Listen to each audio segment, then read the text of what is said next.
Allora, se faccio 3 serie da 10 di panca piana, sì, 3 serie da 10, manco la casalinga di Voghera fa più 3 serie da 10, allora facciamo 4 serie da 8 di panca piana, poi stacco 3-5 ripetizioni per 5 serie, sì, però su Facebook la gente diceva di farne almeno 6 con 3 ripetizioni, però poi 3 ripetizioni sono troppo poche, cioè non faccio abbastanza, e allora cosa faccio? Aumento le sedute di allenamento, aumento il volume, il numero degli esercizi, le ore, 1000 ore, 1000 cose da tenere in considerazione, non ce la posso fare, o forse sì. Volume, intensità e frequenza sono 3 variabili interconnesse e inseparabili tra di loro. Infatti Helms le posiziona tutte e 3 allo stesso livello della sua piramide dell'allenamento della forza. Per esempio, se vogliamo aumentare la frequenza di allenamento, quindi quante volte ci alleniamo nell'arco di una settimana, non potremo aumentare anche l'intensità e il volume, perché altrimenti incorreremmo nell'affaticamento muscolare, per il quale vi rimando a un video postato qualche settimana fa. Affaticamento muscolare, sovrallenamento, performance negativa. Un buon punto di partenza per pianificare il volume e l'intensità dell'allenamento è la tabella di Prilepin. La tabella di Prilepin è una tabella che aiuta a calcolare il volume e l'intensità dell'allenamento in base al carico della sessione. Il problema di questa tabella però è che prima di tutto è un modello un po' vecchiotto, poi non prende in considerazione l'individualità del soggetto, quindi le caratteristiche personali di ognuno, non dice quanto tempo di recupero bisogna effettuare tra le serie e non varia l'intensità tra gli esercizi, in quanto ogni sessione viene calcolata sullo stesso carico. Inoltre questa tabella è stata creata per il weightlifting, quindi per il sollevamento pesi, non per il powerlifting, dove ci sono esercizi quali lo snatch, il clean and jerk, il power clean, tutti esercizi di potenza che però non hanno una fase negativa, al contrario invece del powerlifting. La tabella di Prilepin è solamente uno dei tanti metodi utilizzati per calcolare il volume e l'intensità e non deve essere presa come una legge. Per esempio, Sheiko, un allenatore famoso di powerlifting, ha realizzato un metodo molto simile ma basato sul tonnellaggio settimanale.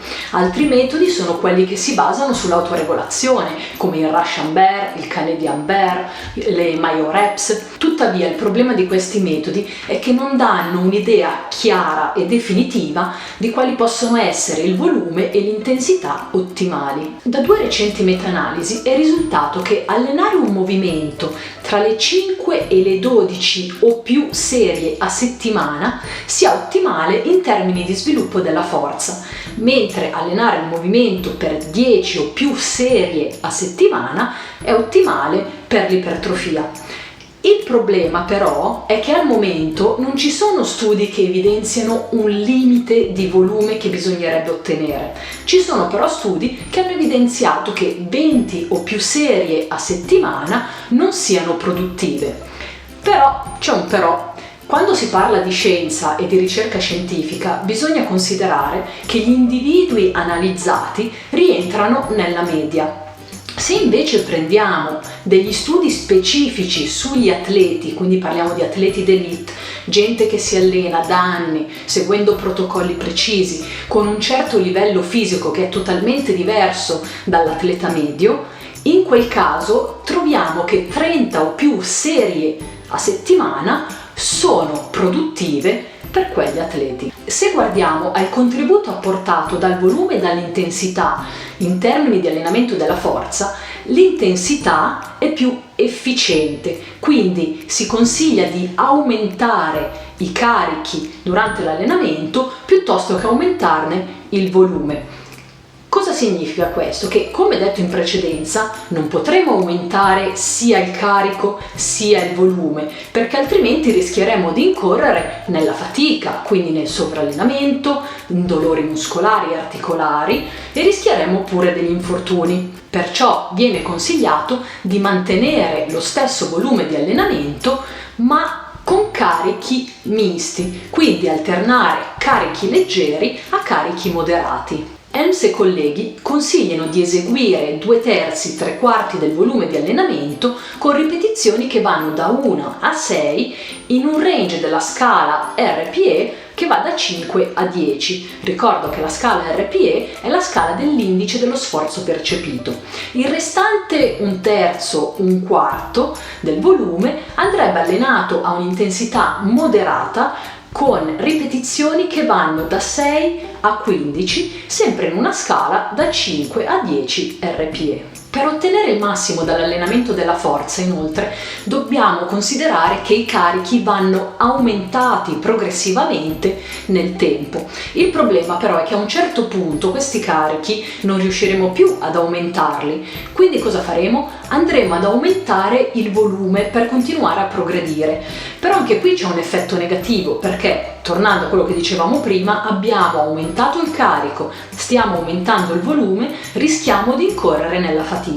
È per questo motivo che ogni allenamento dovrebbe essere pianificato e fatto su misura in base alle esigenze dell'atleta e considerando soprattutto anche la sua training age, ovvero gli anni di esperienza che l'atleta possiede in quello specifico sport. Veniamo ora alla terza variabile, la frequenza. Dalle ultime ricerche risulta che l'allenamento in multifrequenza è più produttivo in termini di forza rispetto all'allenamento in monofrequenza.